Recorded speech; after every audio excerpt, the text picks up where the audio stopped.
Say what you will about Capcom, but the naming convention they have for their games is beyond crap. You're in a house and horrific events are taking place. Resident Evil. You're on a street and you're fighting. Street Fighter. You fight goblins and ghosts. Ghosts and goblins. You piss off Satan. Devil May Cry. You have hair that makes you look like you're flying and you must always prove yourself to be correct. Phoenix Wright. Do you see what I mean? Thank God this isn't the case for every game. I would hate to see a little child cry in the corner just because her mother had given her a game about roadkill. What's the matter, dear? I thought you wanted Animal Crossing. But then there's one of Capcom's more recent efforts in imagination, Monster Hunter. Now before I start, I should preface that I don't own a 3DS capture card. Heck, I'm still saving up money for a laptop that I don't need to charge for 2 galvanized nails and a potato. So while I can't show you the exact events of my experience, just acknowledge the fact that I took some creative liberties. Monster Hunter is to the gaming world what herpes is to real life. People who have it can boast about doing something they enjoy but feel the compulsion to push people away. The fanbase it does have is fanatical but constantly says you won't be able to get into it. A similar experience occurs when someone in my social circle has a new girlfriend. Knowing this, I downloaded the demo first, which gave me use of all the weapons against 2 monsters. Normally when choosing an attack style, I would go for the fastest weapon, which the game told me were the twin blades. It was then that I realized pretty much every weapon in the game has the movement speed comparable to the bowels of a granddad who thinks McDonald's are a company that provides farm fresh food. E-I-E-I-O no. I experimented with about 6 other weapons with little luck until I came across the insect glaive. The game pushed me away from the weapon because it said it was overly complex to use. However, complexity is somewhat bullshit when it comes to controlling weapons, seeing how I only need 4 buttons to use every attack on the glaive, which is only 1 extra button than every other weapon I tried. Does the game really expect that I would be able to cope with the X, A, and R buttons, but as soon as I saw the B button, I would get distracted by the fact it looks like a bum? The demo was nice for telling me the attacks of each weapon should I want to hear, but one thing it didn't tell me was that there was a fucking run button! No, don't worry, Monster Hunter, I only have to trek across half the map to see this monster fight. I don't mind admiring the scenery. But the demo did a good job and made me want to play the full game. I found it fun to learn the intricacies of each monster's movements and attack pattern, made me feel like a real hunter. So with the demo played for a couple hours, a mere taste of what the real game would be like, what would the quest in the full game be?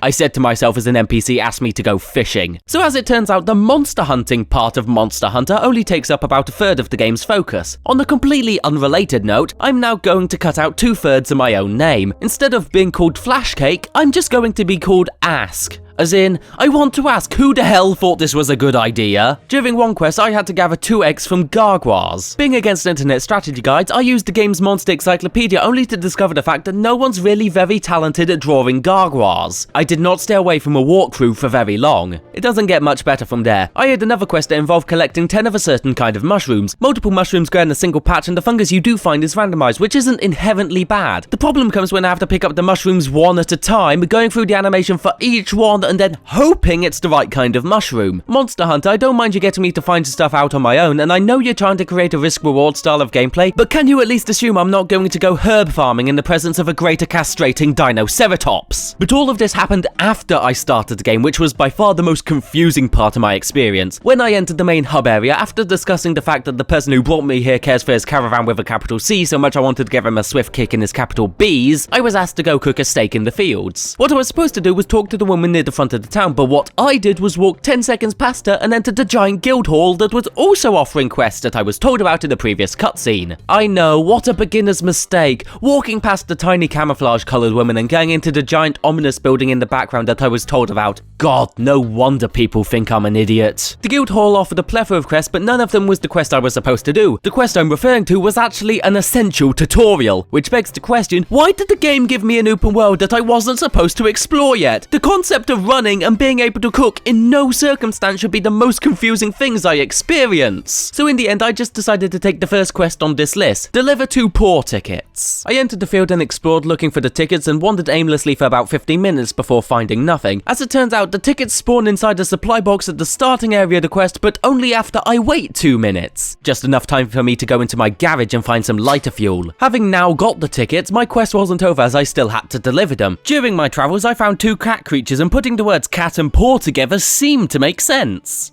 Which is what I said to myself as they stole my supplies. And who says cats are pointless creatures? I explored for another 15 minutes only to find out that to deliver an item, I have to place it in a delivery box at the starting area. not 2 meters away from the box I got the tickets from. And after infuriatingly wandering the world blind for 30 minutes for a quest I could have done in the time it takes for me to reevaluate my life choices, the game had the audacity to tell me to wait 20 seconds before I could go back to town! According to walkthroughs, these quests are the kind of quests you can do when you want to collect items, and your reward for collecting items is better gear. And this is where my interest falters in Monster Hunter. I hate games where my rewards are all self-improvement, because frankly, if I had the personality trait of bettering my body through working hard, then I wouldn't be spending my time playing video games now, would I? And it's not like it takes a short amount of time either. It's like if I hit the punchline to this joke at the end of 20 annotations. And this game is supposed to be the easiest Monster Hunter to get into? I've seen nuns' chastity belts that were more welcoming. I played for some time over 6 hours, not including the demo, and I still don't think I've seen everything. I had only just unlocked the street cook once I gave up, which is especially odd seeing how someone in the first hour gave me a ticket voucher to use him. There's also apparently a frenzy virus that causes monsters to become stronger and unpredictable. Cool idea, I thought. As soon as you give me enough time away from fetching you the entire 12 days of Christmas, I'd be happy to try it out. Monster Hunter is kinda like Animal Crossing. They're both about the indiscriminate murder of innocent creatures. Oh. Hang on, wrong Animal Crossing. They gradually open up more of the game for you as you keep playing, so I can either play until the moment the game gets good, at which point I've already wrote my will and told my children that I love them, or I could just admit that I wasted 30 quid. And now that I've said that out loud, that last one sounds a lot more appealing. The only reason I actually tried this game was because of a fan request. Gabriel, let it be known that I want you dead for this. I won't worry too much though. I need to collect 8 Gargwa eggs before I'm allowed to hunt you.